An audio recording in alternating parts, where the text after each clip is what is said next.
എൻ്റെ പ്രിയപ്പെട്ട സഹോദരങ്ങളെ, അള്ളാഹുവിൻ്റെ മലക്കുകൾ ദുആ ചെയ്യുന്ന ഒന്നാമത്തെ ഭാഗ്യവാനാരാ? അള്ളാഹുവിന്റെ മലക്കുകളുടെ ദുആ കിട്ടുന്ന ഒന്നാമത്തെ ഭാഗ്യവാനാരാ? അള്ളാഹുവിന്റെ പ്രവാചകൻ സല്ലല്ലാഹു അലൈഹി വസല്ലമ തങ്ങൾ പ്രവാചകൻ അവിടെന്ന് പറയുകയാണ്, അള്ളാഹുവിന്റെ വിശുദ്ധമായ ഖുർആൻ അവിടെന്ന് പറയുകയാ, അള്ളാഹുവിന്റെ മലക്കുകൾ ദുആ ചെയ്യുന്ന ഈ സദസ്സിലിരിക്കുന്ന ഭാഗ്യവാൻ ആരെന്നറിയുമോ? അള്ളാഹുവിന്റെ പ്രവാചകൻ അവിടെന്ന് പറഞ്ഞു, സ്വഹാബാ, ജീവിതത്തിൽ എന്തെങ്കിലും തെറ്റു ചെയ്തു പോയി, നമ്മളൊക്കെ മനുഷ്യന്മാരാണല്ലോ, നമ്മളാരും മലക്കുകളല്ല, നമ്മൾ പാപം ചെയ്യുന്നവരാണ്, ജീവിതത്തിൽ പിഴവ് പറ്റാത്ത ഒരു മനുഷ്യനുമില്ലല്ലോ. അല്ലാഹുവേ, ജീവിതത്തിലെ സാഹചര്യത്തിന്റെ സമ്മർദ്ദം കാരണം നമ്മൾ എന്തെങ്കിലും ഒരു തെറ്റ് ചെയ്തു പോയാൽ, ചെയ്തു പോയ തെറ്റ് പടച്ചവനോട് ഏറ്റുപറഞ്ഞു കഴിഞ്ഞാൽ, കള്ള് കുടിച്ചവരുണ്ടല്ലോ, വ്യഭിചരിച്ചവരുണ്ടല്ലോ, പലിശ തിന്നവരുണ്ടല്ലോ, നിസ്കരിക്കാത്തവരുണ്ടല്ലോ, അല്ലാഹുവിനെ മറന്നുകൊണ്ട് നടക്കുന്നവരുണ്ടല്ലോ, അഹങ്കാരത്തോടെ നടക്കുന്നവരുണ്ടല്ലോ, ജീവിതത്തിൽ വന്നുപോയ ഒരു തെറ്റ് മനസ്സിലാക്കിയിട്ട് ആ തെറ്റ് പടച്ച റബ്ബിനോട് ആരെങ്കിലും ഏറ്റുപറഞ്ഞാൽ അവൻ അല്ലാഹുവിന്റെ മലക്കുകൾ അവിടുന്ന് ദുആ ചെയ്യുമെന്ന് ആദരവായ പ്രവാചകൻ നബി മുഹമ്മദ് മുസ്തഫ സല്ലല്ലാഹു അലൈഹി വസല്ലമ തങ്ങൾ പറയുകയാണ്, ജീവിതത്തിൽ ചെയ്തു പോയ പാപങ്ങളുണ്ടല്ലോ, ആ പാപങ്ങൾ അല്ലാഹുവിന്റെ മുന്നിൽ ഏറ്റുപറഞ്ഞാൽ, അവിടുന്ന് തൗബ ചെയ്താൽ ആ മനുഷ്യന് വേണ്ടി അല്ലാഹുവിന്റെ മലക്കുകൾ അവിടുന്ന് ദുആ ചെയ്യുകയാ. അല്ലാഹുവിന്റെ വിശുദ്ധമായ ഖുർആൻ പറയുകയാ, അല്ലദീന യഹ്മിലൂനൽ അർശ വമൻ ഹൗലഹു യുസബ്ബിഹൂന ബിഹംദി റബ്ബിഹിം വയുമിനൂന ബിഹി വയസ്തഗ്ഫിറൂന ലില്ലദീന ആമനൂ റബ്ബനാ വസിഅത കുല്ല ശൈഇൻ റഹ്മ. അല്ലാഹുവിന്റെ പരിശുദ്ധമായ ഖുർആൻ അവിടുന്ന് പറയുകയാണ്, ഈ സദസ്സിൽ ഇരിക്കുന്നവരോട് പറയുകയാ, നമ്മൾ ആരെങ്കിലും ജീവിതത്തിൽ ചെയ്തു പോയ തെറ്റിന്റെ പേരിൽ പടച്ച റബ്ബിനോട് പശ്ചാത്തപിച്ച് മടങ്ങിയാൽ, അല്ലാഹുവിനോട് നിന്റെ പാപങ്ങൾ നീ ഏറ്റുപറഞ്ഞ പടച്ച റബ്ബേ, അല്ലാഹുവിന്റെ മലക്കുകൾ പടച്ചവനോട് ദുആ ചെയ്യുകയാണ്. അല്ലാഹുവിന്റെ അർശിന്റെ ചുറ്റുഭാഗത്ത് നിൽക്കുന്ന മലക്കുകളുണ്ടല്ലോ, ആ മലക്കുകൾ അല്ലാഹുവിനോട് പറയുന്നു, അല്ലാഹ്, ഈ അടിമയുടെ പാപം പുറത്തു കൊടുക്കണേ അല്ലാഹ്. അല്ലാഹുവിന്റെ മലക്കുകൾ നമുക്ക് വേണ്ടി ദുആ ചെയ്യുകയാ. ജീവിതത്തിൽ ചെയ്തു പോയ ഒരു പാപം അല്ലാഹുവിന്റെ മുന്നിൽ ഏറ്റുപറഞ്ഞതിന്റെ പേരിൽ അല്ലാഹുവിന്റെ അർശിന്റെ ചുറ്റുഭാഗത്ത് നിൽക്കുന്ന മലക്കുകൾ പടച്ചവനോട് പറയുന്നു, നാഥാ, ഇവന് പുറത്തു കൊടുക്കണേ അല്ലാഹ്, ഇവന്റെ പാപം പൊറുക്കണേ അല്ലാഹ്. എന്നിട്ട് പടച്ചവനോട് മലക്കുകൾ പറയുകയാ, അല്ലാഹുവിനോട് മലക്കുകൾ പറയുകയാണ്, ഇവന്റെ പാപം പൊറുക്കണേ തമ്പുരാന്. എടാ ചെറുപ്പക്കാരാ, അല്ലാഹുവിന്റെ മുന്നിൽ ജീവിതത്തിൽ ചെയ്തു പോയ ഒരു പാപം പടച്ച റബ്ബിന്റെ മുന്നിൽ ഏറ്റുപറഞ്ഞാൽ, അല്ലാഹുവിന്റെ അർശിന്റെ ചുറ്റുഭാഗത്ത് നിൽക്കുന്ന മലക്കുകളുണ്ടല്ലോ, ആ മലക്കുകൾ അല്ലാഹുവിനോട് പറയുകയാ, ഇവന്റെ പാപം പുറത്തു കൊടുക്കണേ അല്ലാഹ്. എന്നിട്ട് മലക്കുകൾ പറയുകയാ, അല്ലാഹുവേ, ഇവന് നീ സ്വർഗ്ഗം കൊടുക്കണേ അല്ലാഹ്. അല്ലാഹുവിന്റെ മലക്കുകൾ അവിടുന്ന് പറയുകയാണ്, എന്റെ പ്രിയപ്പെട്ടവരെ, നിസ്കരിക്കുന്നവർക്ക് കിട്ടുന്ന പ്രതിഫലത്തെ കുറിച്ചല്ല, ഖുർആൻ ഓതുന്നവരുടെ പ്രതിഫലമല്ല, സദഖ കൊടുത്തവരുടെ പ്രതിഫലമല്ല, പാതിരാത്രിയിൽ എഴുന്നേറ്റ് നിസ്കരിച്ചവരുടെ പ്രതിഫലമല്ല, സുന്നത്ത് നോമ്പ് പിടിച്ചവരുടെ പ്രതിഫലമല്ല, പള്ളി കെട്ടിക്കൊടുത്തവരുടെ പ്രതിഫലമല്ല. അല്ലാഹുവേ, ജീവിതത്തിൽ എപ്പോഴെങ്കിലും ചെയ്തു പോയ ഒരു പാപമുണ്ടല്ലോ, ഏതെങ്കിലും ഒരു തെറ്റ് ചെയ്തു പോയി, ഈ ചെയ്ത തെറ്റ് റബ്ബിന്റെ മുന്നിൽ ഏറ്റുപറഞ്ഞ അല്ലാഹുവിന്റെ മലക്കുകൾ അവിടുന്ന് പറയുകയാ, അല്ലാഹുവേ, ഇവന് നീ പുറത്തു കൊടുക്കണേ അല്ലാഹ്, ഇവനെ ശിക്ഷിക്കല്ലേ അല്ലാഹ്, ഇവന് നീ സ്വർഗ്ഗം കൊടുക്കണേ അല്ലാഹ്. നിനക്ക് വേണ്ടി അല്ലാഹുവിന്റെ മലക്കുകൾ അവിടുന്ന് ദുആ ചെയ്യുകയാ. എന്നിട്ട് അവര് പറയുന്നത് എന്തെന്നറിയുമോ? അല്ലാഹുവിനോട് മലക്കുകൾ പറയുകയാ, ഇവന് മാത്രം പുറത്തു കൊടുത്താ പോരാ, ഇവന് മാത്രം പുറത്തു കൊടുത്താ പോരാ, ഇവന് ജന്മം നൽകി ഇവന്റെ വാപ്പയുണ്ടല്ലോ, പടച്ചവര് ഇവന് ജന്മം കൊടുത്ത ഇവന്റെ പിതാവുണ്ടല്ലോ, അതാ ഇവന് വേണ്ടി ജീവിച്ച ഇവന്റെ വാപ്പയുണ്ടല്ലോ. അല്ലാഹുവേ, 9.5 മാസക്കാലം ഗർഭം ചുമന്ന മരണവേദനയുടെ വേദനയും നൊന്തു ഇവനെ പ്രസവിച്ച് ഇവനെ പാല് കൊടുത്ത് പോറ്റി വളർത്തിയ ഇവന്റെ ഉമ്മയുണ്ടല്ലോ അല്ലാ, ആ മാതാപിതാക്കൾക്കും നീ സ്വർഗ്ഗം കൊടുക്കണേ അല്ലാ. അല്ലാഹുവിന്റെ മലക്കുകൾ അവിടുന്ന് ദുആ ചെയ്യുകയാ. ചെയ്തു പോയ പാപം അല്ലാഹുവിന്റെ മുന്നിൽ ഏറ്റു പറയുമ്പോ നിനക്ക് സ്വർഗ്ഗം കിട്ടാൻ അവര് ദുആ ചെയ്യുകയാണ്. പടച്ചവരെ, നിന്റെ മാതാപിതാക്കൾക്ക് സ്വർഗ്ഗം കിട്ടാ ദുആ ചെയ്യുകയാ. എന്നിട്ട് മലക്കുകൾ പറയുന്നു, നാഥാ, ഇവന്റെ മാതാപിതാക്കൾക്ക് മാത്രം കൊടുത്താ പോരാ, പടച്ചവനെ ഇവന്റെ ദുഃഖത്തിനും ഇവന്റെ സന്തോഷത്തിനും ഇവന്റെ കൂടെ കഴിയുന്ന ഇവന്റെ പ്രിയപ്പെട്ട ഭാര്യയുണ്ടല്ലോ, ഇവന്റെ ഇണയുണ്ടല്ലോ,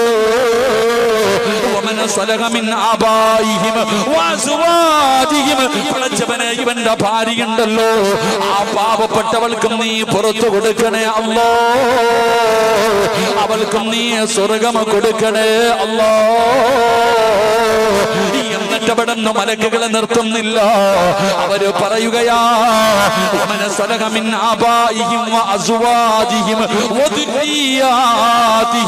അല്ലാഹുവേ,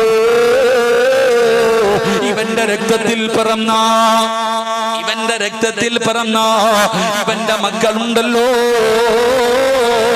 ആ മക്കൾക്കും നീ പുറത്തു കൊടുക്കണേ അല്ലാ, ഇവന്റെ മക്കൾക്കും നീ പുറത്തു കൊടുക്കണം തമ്പുരാരോ, അവരോട് കരുണ കാണിക്കണം തമ്പുരാരോ, അവരെ നീ നരകത്തിലിട്ട് ശിക്ഷിക്കല്ലേ അല്ലാ, അവർക്ക് നീ സ്വർഗ്ഗം കൊടുക്കണേ അല്ലാ. ആർക്ക് വേണ്ടിയെന്നറിയുവോ? ആർക്ക് വേണ്ടിയാണ്? പടച്ച റബ്ബിന്റെ മലക്കുകളോ ജനിച്ച കാലം മുതൽ മരിക്കുന്ന കാലം വരെ പാപം ചെയ്യാത്ത, പാപം പറയാത്ത, പാപം കാടാത്ത, ഒരു നിമിഷം പോലും ഉറങ്ങാനോ ഭക്ഷണം കഴിക്കാനോ വെള്ളം കുടിക്കാനോ മാറ്റിവെക്കാതെ പടച്ച റബ്ബ് കൊടുത്ത നാവ് കൊണ്ട് നല്ലതു മാത്രം പറഞ്ഞ മലക്കുകൾ പറയുകയാ, അല്ലാഹുവേ, ഇവരെയും ഇവന്റെ മാതാപിതാക്കളെയും ഇവന്റെ ഭാര്യ സന്താനങ്ങളെയും നീ കുടുംബസമേതം സ്വർഗത്തിലേക്ക് കടത്തിവിടണേ അല്ലാ എന്ന് അല്ലാഹുവിന്റെ മലക്കുകളെ ദുആ ചെയ്യുമെന്ന് അല്ലാഹുവിന്റെ വിശുദ്ധ ഖുർആൻ, അല്ലാഹുവിന്റെ പരിശുദ്ധമായ ഖുർആൻ പറയുകയാ, ജീവിതത്തിൽ ചെയ്തു പോയ ഒരു പാപം, അത് കള്ളു കുടിച്ചതാണെങ്കിലും വ്യഭിചരിച്ചതാണെങ്കിലും പലിശ തിന്നതാണെങ്കിലും എന്ത് വൃത്തികെട്ട് കാണിച്ചതാണെങ്കിലും അല്ലാഹുവിന്റെ മുന്നിൽ നീ അതൊന്ന് ഏറ്റുപറഞ്ഞാൽ, അല്ലാഹുവിന്റെ മുന്നിൽ ചെയ്തു പോയ പാപത്തെ കുറിച്ച് നീ ഏറ്റുപറഞ്ഞാൽ, നീ, നിന്റെ മാതാപിതാക്കള്, നിന്റെ ഭാര്യ, നിന്റെ മക്കൾ കുടുംബസമേതം സ്വർഗ്ഗം കൊടുക്കണേ എന്ന് മലക്കുകൾ ദുആ ചെയ്യുമെന്ന് അല്ലാഹുവിന്റെ വിശുദ്ധ ഖുർആൻ. അല്ലാഹു നമുക്ക് ഭാഗ്യം നൽകുമാറാകട്ടെ, അല്ലാഹു നമുക്ക് ഭാഗ്യം നൽകുമാറാകട്ടെ. ഇതിനേക്കാളും കൂടുതൽ നമുക്ക് എന്താ വേണ്ടേ? ജീവിതത്തിൽ ചെയ്തു പോയ ഒരു പാപം അല്ലാഹുവിന്റെ മുന്നിൽ ഏറ്റുപറയുന്നവന്റെ കുടുംബസമേതം സ്വർഗ്ഗത്തിൽ പോകും. അല്ലാഹു ഭാഗ്യം തരുമാറാകട്ടെ, അല്ലാഹു ഭാഗ്യം തരുമാറാകട്ടെ. അപ്പൊ നമ്മൾ എന്ത് ചെയ്യണം? നമ്മൾ അല്ലാഹുവിനോട് പശ്ചാത്തപിക്കണം. നമുക്കാണെങ്കിൽ ദുആ ചെയ്യാൻ മടിയാ, നമ്മളാണെങ്കിൽ എന്റെ പ്രിയപ്പെട്ട സഹോദരങ്ങളെ ദുആ ചെയ്യാൻ പേടിയാ, നമുക്ക് മടിയാ. അല്ലാഹുവിന്റെ മുന്നിൽ കൈയുയർത്താൻ സമയമുണ്ടോ നമുക്ക്? ഉസ്താദന്മാര് പറയും ദുആ ചെയ്യണം, ദുആ ചെയ്യണം, ദുആ ചെയ്യണം. എന്തിനാ ഉസ്താദ് ഇത്ര ദുആ ചെയ്യുന്നേ? എന്തിനാ ഉസ്താദ് ഇത്ര ദുആ ചെയ്യുന്നേ? എടാ പൊന്നാര ചങ്ങാതി, ദുആ ചെയ്താലുള്ള പ്രതിഫലം അറിയോ? നിന്റെ ശബ്ദം മലക്കുകൾക്ക് പരിചയമുണ്ടാകും. ഞാൻ എപ്പോഴും അല്ലാഹുവിനോട് ദുആ ചെയ്യുന്നുണ്ടെങ്കിൽ എന്റെ ശബ്ദം അല്ലാഹുവിന്റെ മലക്കുകൾക്ക് പരിചയമുണ്ടാകും. ഞാൻ ദുആ ചെയ്യുമ്പോ അല്ലാഹുവിന്റെ മലക്കുകൾ അല്ലാഹുവിനോട് പറയും, പടച്ചോനെ സിറാജ് ദുആ ചെയ്യുന്ന റബ്ബേ. ആകാശത്ത് നിൽക്കുന്ന മലക്കുകൾ, അല്ലാഹുവിന്റെ അർശിന്റെ ഭാഗത്ത് നിൽക്കുന്ന മലക്കുകൾ അല്ലാഹുവിനോട് പറഞ്ഞു കൊടുക്കും, പടച്ചവനെ സിറാജ് ദുആ ചെയ്യുന്ന റബ്ബേ, നീ അവനൊക്കെ പുറത്തു കൊടുക്ക് റബ്ബേ, അവന്റെ ആഗ്രഹം സാധിപ്പിച്ചു കൊടുക്ക് റബ്ബേ എന്നും മലക്കുകൾ പറയുമെന്ന് നബിയുനാ റസൂലുള്ളാഹി. അങ്ങനെ മലക്കുകൾക്ക് നമ്മുടെ ശബ്ദം പരിചയമുണ്ടാകണമെങ്കിൽ നമ്മൾ ദുആ ചെയ്യണം. നമ്മളോ പള്ളിയിലെ ഖതീബ് പാപം ജുമാ നിസ്കാരം കഴിഞ്ഞ് 5 വഖത്ത് നിസ്കാരം കഴിഞ്ഞിട്ട് റബ്ബേ എന്ന് പറഞ്ഞ് ദുആ ചെയ്യുമ്പോ എവിടെ റോഡിൽ നിൽക്കുന്നുണ്ട്, ജുമായ്ക്ക് പോയതാ വെള്ളിയാഴ്ച. ഉസ്താദ് ദുആ ചെയ്യുമ്പോ ഇറങ്ങി ഓടുക. സലാം വീട്ടിൽ കഴിഞ്ഞാൽ പിന്നെ ഓട്ടമാണല്ലോ, ഓട്ട മത്സരമാണല്ലോ. ആരാപ്പ ഇരിക്കണത്? കുറച്ചു പേര് ഇരിക്കാറില്ല, പിന്നെ ചിലരിയ്ക്കും. അവരുടെ ഇരുത്തം കണ്ടു കഴിഞ്ഞാൽ സദ്യ ഉണ്ണാനിരിക്കുന്നത് പോലെ ഇങ്ങനെ 2 കാലം അങ്ങോട്ട് വെച്ചിട്ട് അങ്ങോട്ട് ഇരിക്കും. ഒരു കൈ നേരെ പിടിക്കുമോ? ഈ ആമീൻ ഉസ്താദിന് തന്നെ തോന്നുന്നു ഞാൻ ആർക്ക് വേണ്ടി അല്ലാഹ് ഈ ദുആ ചെയ്യണമെന്ന്. കാരണം പള്ളിക്കാട്ടിൽ ഇരിക്കണ പോലെ ആമീൻ പറയുന്ന ശബ്ദം കേൾക്കാറില്ല. ചിലരുടെ കൈ പിടിച്ചിരിക്കണത് ഇങ്ങനെ പിടിച്ചിട്ട് ഒരു ഇരിപ്പ ഇങ്ങനെ തറയിലിട്ടിരിക്കുക, ഇങ്ങനെ ആർക്കോ വേണ്ടി ഓക്കാനിക്കുന്നത് പോലെ. ഒന്ന് ആലോചിച്ചു സഹോദരൻ, നമ്മളെക്കാളും വലിയ മടിയന്മാർ ഈ ലോകത്തുണ്ടോ? അള്ളാഹു നമുക്ക് ഈമാൻ നൽകുമാറാകട്ടെ. നമ്മൾ ദുആ ചെയ്യണം. എന്തിനാ ഇത്ര മടി കാണിക്കാം? ജീവിതത്തിൽ ചെയ്തു പോയ പാപങ്ങൾ അള്ളാഹുവിന്റെ മുന്നിൽ ഏറ്റുപറ. ഇഖ്ലാസ് വേണ്ടേ? എടാ ദുആയ്ക്ക് ചില മര്യാദകളുണ്ട്. ചുമ്മാതെ എല്ലാരും പറയണ കാര്യം ഉസ്താദെ ദുആ ചെയ്തിട്ട് സ്വീകരിക്കണില്ല. ആര് പറഞ്ഞ് സ്വീകരിക്കണില്ല എന്ന്? എടാ ആര് അള്ളാഹുവിനോട് ദുആ ചെയ്താലും 3-4 കാര്യം അള്ളാഹു അവന് കൊടുക്കാതെ വെറും കയ്യോടെ മടക്കില്ല എന്ന് നബി മുഹമ്മദ് മുസ്തഫ. ഇനി എത്ര വലിയ കൊള്ളാത്തവനാണെങ്കിലും എത്ര വലിയ മോശക്കാരനാണെങ്കിലും ഒരാൾ അള്ളാഹുവിനോട് ദുആ ചെയ്തു കഴിഞ്ഞാൽ അള്ളാഹ് വെറും കയ്യോടെ മടക്കത്തില്ല. ഒന്നുകിൽ നീ ചോദിച്ചത് അള്ളാഹു തരും, ഒന്നുകിൽ നീ ചോദിച്ചത് തന്നെ അള്ളാഹ് തരും. അതല്ലെങ്കിലോ അല്ലാഹു സുബ്ഹാനഹു വ തആല ആ ദുആ നാളെ പരലോകത്തിലേക്ക് മാറ്റിവെക്കും. അതാണ് ഹദീസ് പറയുന്നത്. നാളെ പരലോകത്ത് ചില ആൾക്കാർ ഇങ്ങനെ നിൽക്കുമ്പോ പടച്ചവൻ ഇങ്ങനെ മീസാൻ എന്ന് പറയുന്ന ത്രാസിൽ ചില നന്മകൾ കൊണ്ടുവന്നിടും. ഇതെന്താ അപ്പൊ ഞാൻ ചെയ്യാത്താണല്ലോ കൊണ്ടിടുന്നത്? ഇതെന്താ പടച്ചവൻ? അപ്പഴാ പറഞ്ഞു കൊടുക്കണത്, നീ ദുനിയാവിൽ വെച്ച് ചെയ്ത ദുആ ഉണ്ടല്ലോ, ആ ദുആയ ഇത്. അന്ന് നീ ചോദിച്ചപ്പോ കിട്ടിയില്ല, അന്ന് നീ ചോദിച്ചപ്പോ ഈ ദുആയ്ക്ക് ഉത്തരം കിട്ടിയില്ല. ഇന്ന് അപ്പൊ മനുഷ്യൻ പറയൂ അത്രേ, ദുനിയാവി വെച്ച് ചെയ്ത ഒരു ദുആയും സ്വീകരിക്കാതിരുന്നാ മതിയായിരുന്നു, കാരണം ആഖിറത്തിൽ കിട്ടും. അപ്പൊ ഒന്നുകിൽ ദുആ ചെയ്താൽ ദുനിയാവിൽ വെച്ച് തന്നെ നീ ചോദിച്ചത് അല്ലാഹു തരും, അതല്ലെങ്കിൽ 2 ആഖിറത്തിലേക്ക് മാറ്റിവെക്കും, അല്ലെങ്കിൽ 3 എന്തെങ്കിലും അല്ലാഹു നിനക്ക് തരും. ചോദിച്ചത് തന്നില്ലെങ്കിലും നിനക്ക് വരാനിരിക്കുന്ന ഒരു ഷർറിനെങ്കിലും അല്ലാഹു തട്ടിമാറ്റും. ഇതാ അല്ലാഹ്, ഇതാണ് പടച്ചറബ്. പക്ഷെ നമ്മൾ ദുആ ചെയ്താൽ നമ്മുടെ ദുആയ്ക്ക് ഉത്തരം കിട്ടാത്തതിന്റെ കാരണം ചോദിക്കേണ്ടതുപോലെ ചോദിക്കുന്നില്ല. ദുആ ചെയ്യുന്നതിന് ചില മര്യാദകളുണ്ട്. ദുആ സ്വീകരിക്കണമെങ്കിൽ ജീവിതത്തിൽ ചെയ്യേണ്ട ചില നന്മകളുണ്ട്. ചുമ്മാതെ ചാടിക്കേറി ഇരുന്ന് ചോദിച്ചിട്ട് കാര്യമൊന്നുമില്ല. ചോദിക്കുമ്പോൾ അതിൻ്റെതായ മര്യാദയോടുകൂടി അതബോടുകൂടി അള്ളാഹുവിന്റെ മുന്നിൽ ഒരടിമയെ പോലെ നിൽക്കണം. യാചിക്കുന്നവനെ പോലെ പഞ്ചായത്തിൽ പോകും, മുനിസിപ്പാലിറ്റി പോകും, ഗവൺമെന്റ് ഓഫീസുകളിൽ പോകും. എന്നിട്ട് നിൽക്കുന്നത് കാരണം സാറേ സാറേ സാറേ, എന്തൊരു താഴ്മയെന്നറിയോ?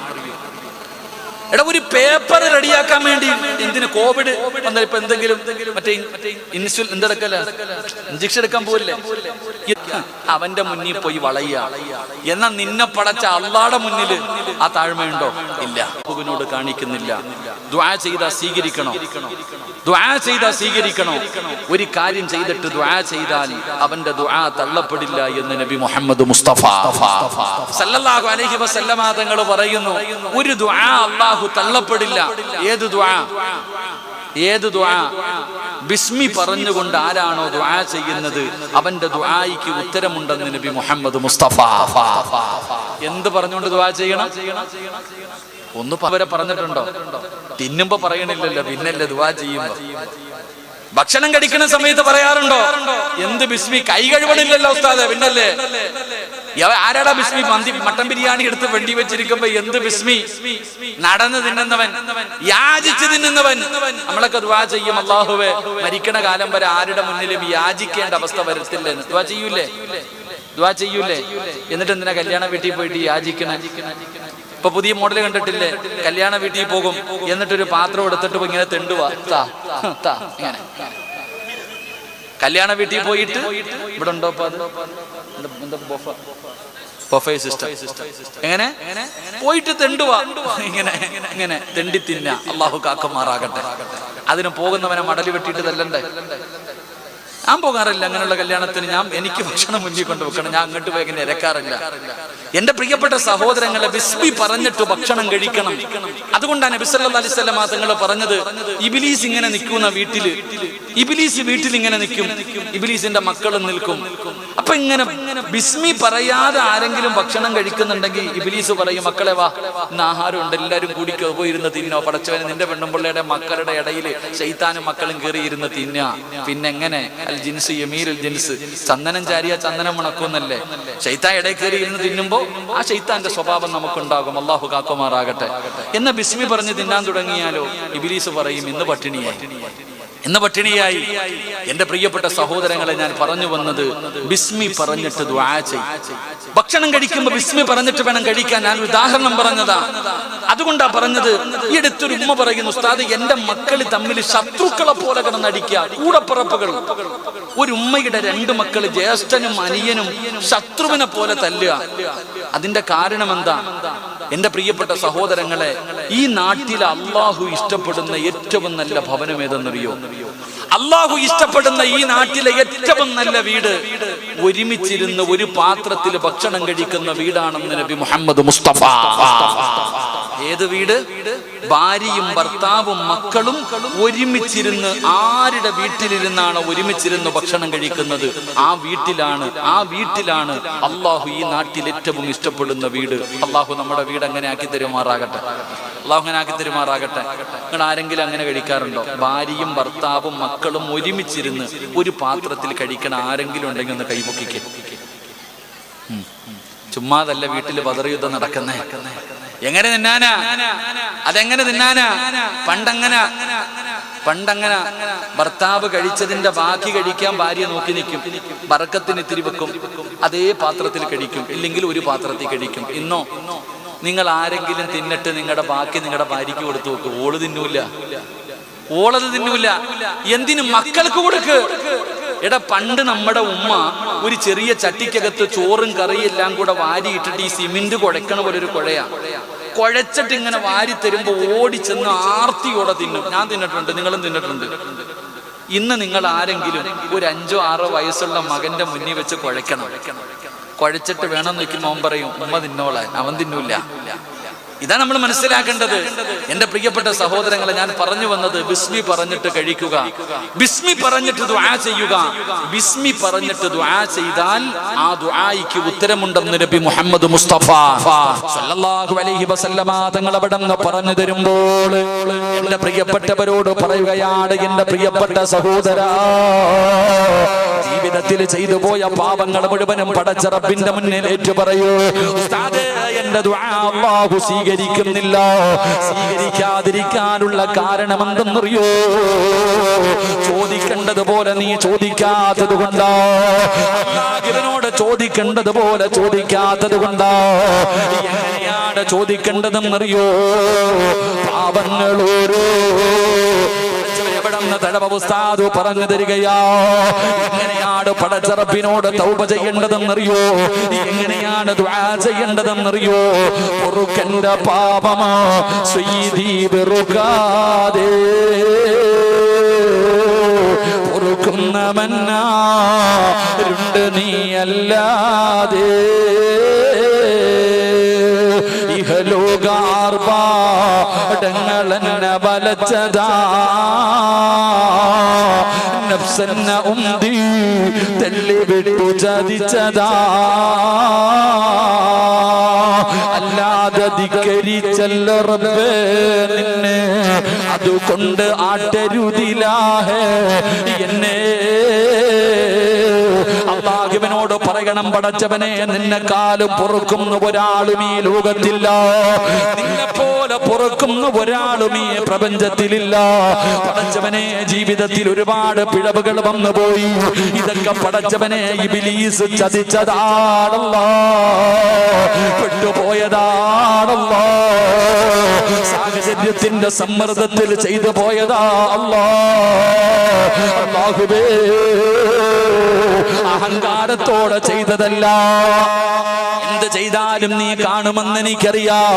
എന്നിട്ടും ചെയ്തത് അഹങ്കാരമല്ല അല്ലാ, പറ്റിപ്പോയതാണ് റബ്ബേ,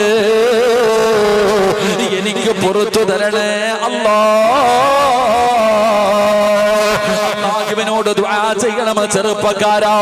അതുകൊണ്ട് എന്റെ പ്രിയപ്പെട്ടവരോട് പറയുകയാണ്, നീ ചെയ്തു പോയ ഒരു തെറ്റിന്റെ പേരിൽ പടച്ച റബ്ബിനോട് പശ്ചാത്തപിച്ച് മടങ്ങിയോ, നീയും നിന്റെ ഭാര്യയും നിന്റെ മാതാപിതാക്കളും നിന്റെ മക്കളും സ്വർഗത്തിലോ. അതുകൊണ്ട് എന്തുകൊണ്ടാണ് തൗബ ചെയ്യാൻ പറയുന്നത്? നിങ്ങളുടെ തൗബയെ പിന്തിപ്പിക്കല്ലോ, നിങ്ങളുടെ തൗബയെ പിന്തിപ്പിക്കല്ലോ. കാരണമെന്നറിയോ? തൗബ ചെയ്താ കിട്ടുന്ന പ്രതിഫലമെന്തെന്നറിയോ? മഹാനായ നബി മുഹമ്മദ് മുസ്തഫ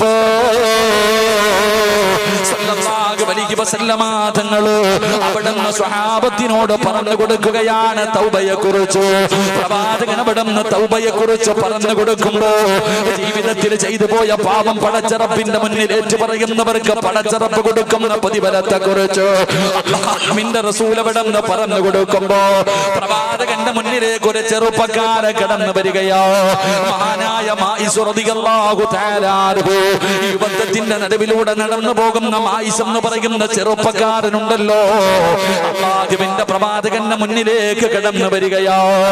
യാ റസൂലല്ലാഹ്, അല്ലാഹുവിന്റെ നബിയേ, എന്നെ ശുദ്ധീകരിക്കണം നബിയേ. അല്ലാഹുവിന്റെ പ്രവാചകന്റെ മുന്നിൽ മായിസ് വന്നിട്ട് പറയുകയാ. എന്താണ് പറയുന്നതെന്നറിയോ? അല്ലാഹുവിന്റെ നബിയേ, ഞാൻ വ്യഭിചരിച്ചു നബിയേ, ഞാൻ വ്യഭിചരിച്ചു നബിയേ പോലെ പറയുന്നു പോമായിസ്. അല്ലാഹുവിന്റെ റസൂൽ അവിടുന്ന് പറയുകയാ പോമായിസ് എന്ന് പറഞ്ഞു പ്രവാചകൻ അവിടുന്ന് പറഞ്ഞു വിടുകയാ. കാരണമെന്തെന്നറിയോ? വ്യഭിചരിച്ചവനെ എറിഞ്ഞു കൊല്ലണമെന്നാണ് ഇസ്ലാമിന്റെ വിധി. അതുകൊണ്ട് പ്രവാചകൻ അവിടുന്ന് കേൾക്കാത്തത് പോലെ പറഞ്ഞു വിടുകയാ. പോയി തൗബ ചെയ്യട്ടെ, പോയി തൗബ ചെയ്യട്ടെ. അല്ലാഹുവിന്റെ പ്രവാചകൻ അവിടെ നാട്ടി വിടുകയാണ്. പക്ഷേ മായിസിന് സമാധാനമില്ല. രണ്ടാമതും അല്ലാഹുവിന്റെ പ്രവാചകന്റെ മുന്നിലേക്ക് കടന്നു വരികയാ. യാ റസൂലല്ലാഹ്, അല്ലാഹുവിന്റെ നബിയേ, എന്നെ ശുദ്ധീകരിക്കണം നബിയേ. പ്രവാചകൻ അവിടെന്ന് പറഞ്ഞു സ്വഹാബാ, മായിസ് കള്ളു കുടിച്ചിട്ടുണ്ടോ എന്ന് നോക്കൂ സഹാബാ, കള്ളു കുടിച്ചിട്ടുണ്ടോ എന്ന് നോക്കൂ സഹാബ. സ്വഹാബികൾ പറഞ്ഞു നബിയേ, മായിസ് റളിയല്ലാഹു തആല അൻഹു കള്ളു കുടിക്കുന്ന സ്വഹാബിയല്ല. പടച്ചവനെ, മായിസ് റളിയല്ലാഹു തആല അൻഹു മൂന്നാമതും അല്ലാഹുവിന്റെ പ്രവാചകന്റെ മുന്നിലേക്ക് കടന്നു വന്നിട്ട് അവിടുന്ന് പറഞ്ഞു യാ റസൂലല്ലാഹ്, എനിക്കറിയാ എന്നെ എറിഞ്ഞു കൊല്ലണമെന്നാണ് ഇസ്ലാമിന്റെ വിധി, എന്നെ എറിഞ്ഞു കൊല്ലണമെന്നാണ് ഇസ്ലാമിന്റെ വിധി.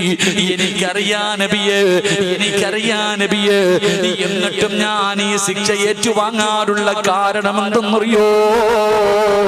അല്ലാഹു നീതിമാനാ, അല്ലാഹു നീതിമാനാ. ഒരു തെറ്റിന്റെ പേരില് അല്ലാഹു 2 പ്രാവശ്യം ഒരു മനുഷ്യനെ ശിക്ഷിക്കില്ല എന്ന് ആദരവായ പ്രവാചകൻ നബി മുഹമ്മദ് മുസ്തഫ സല്ലല്ലാഹു അലൈഹി വസല്ലമ തങ്ങൾ പറയുകയാ, ഒരു തെറ്റിന്റെ പേരിൽ 2 പ്രാവശ്യം അല്ലാഹു ശിക്ഷിക്കൂല. അതുകൊണ്ട് യാ റസൂലല്ലാഹ്, ഇവിടത്തെ ശിക്ഷ സഹിക്കാൻ കഴിയുമല്ലോ? മരണത്തോടുകൂടി ഒരു അവസാനമുണ്ടല്ലോ. പക്ഷേ നാളെ പരലോകത്ത് ചെല്ലുമ്പോ എനിക്ക് കഴിയില്ല നബിയേ.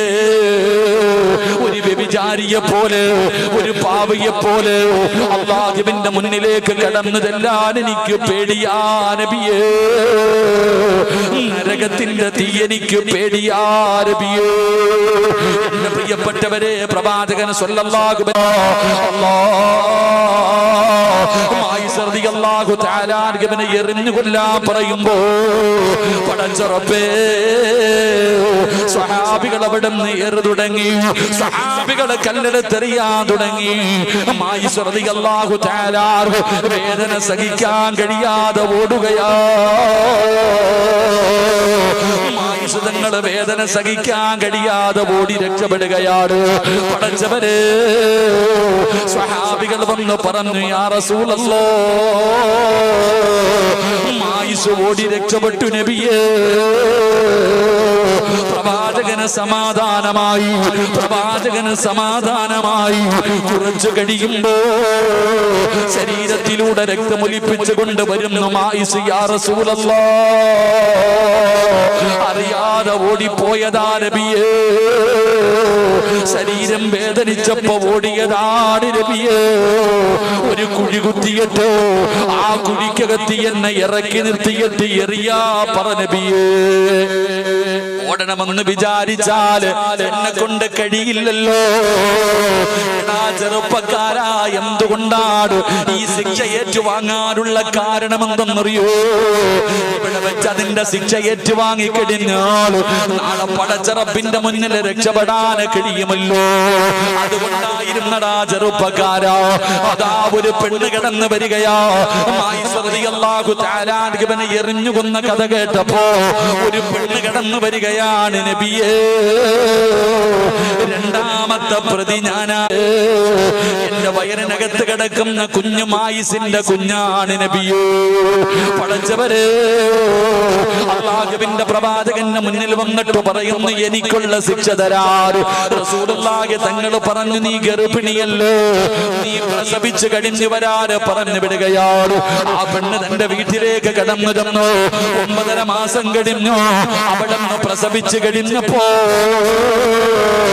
ചോര കുഞ്ഞിനെയും എടുത്തുകൊണ്ട് മുത്തുനബിയുടെ ചാരത്തേക്ക് കടന്നു വരികയോ. പ്രവാചകൻ അവിടെ നിന്ന് പറഞ്ഞു, നീ പാല് കൊടുക്കൂ, ഈ കുഞ്ഞിന് പാല് കൊടുക്കണമല്ലോ.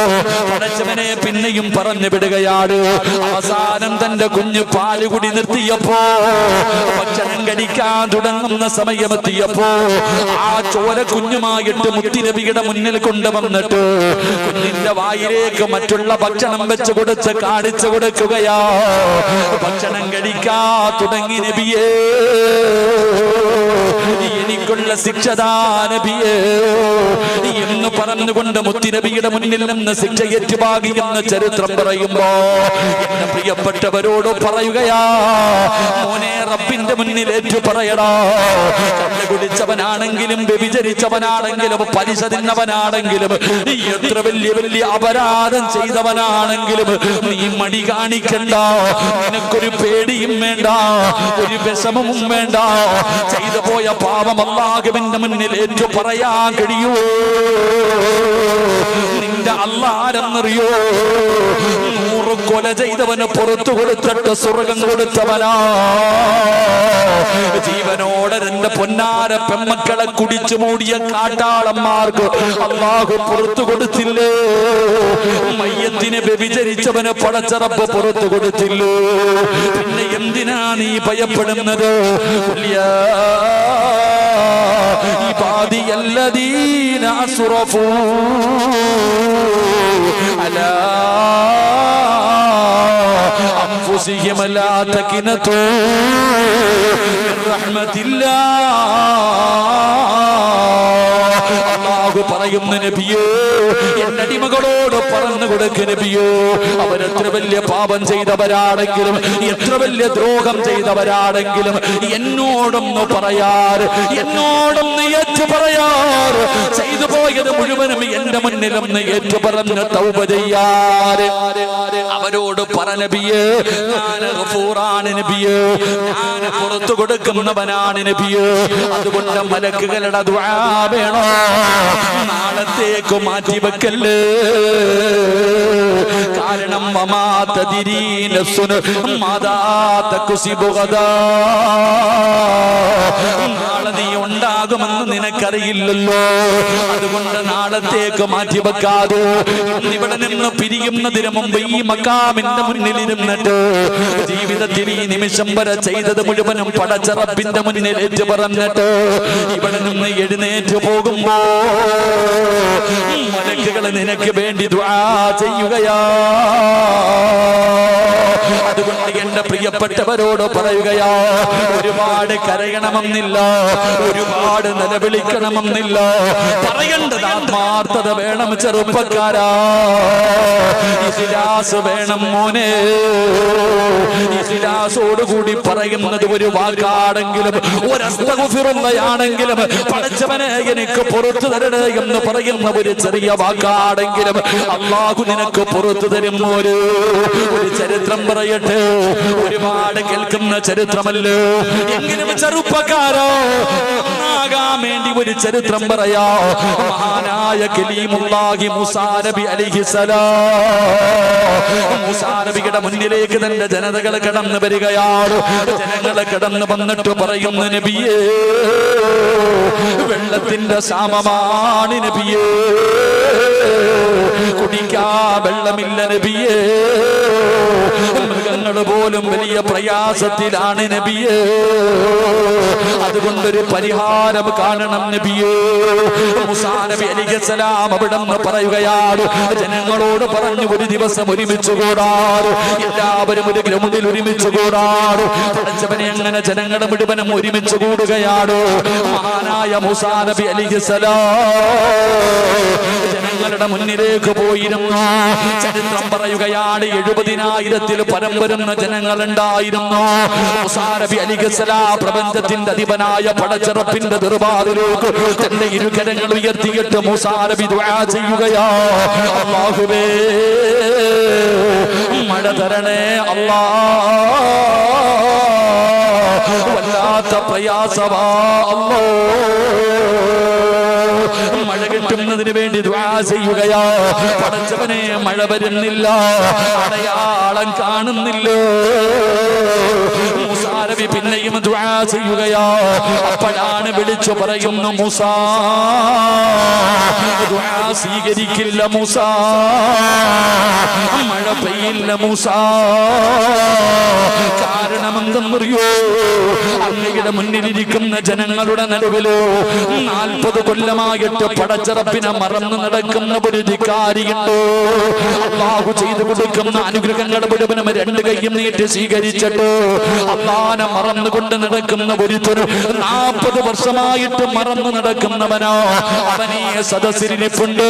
അവൻ എഴുന്നേറ്റ് പോകാൻ പറ, അവൻ എഴുന്നേറ്റ് പോകാൻ പറ. അല്ലാഹുവേ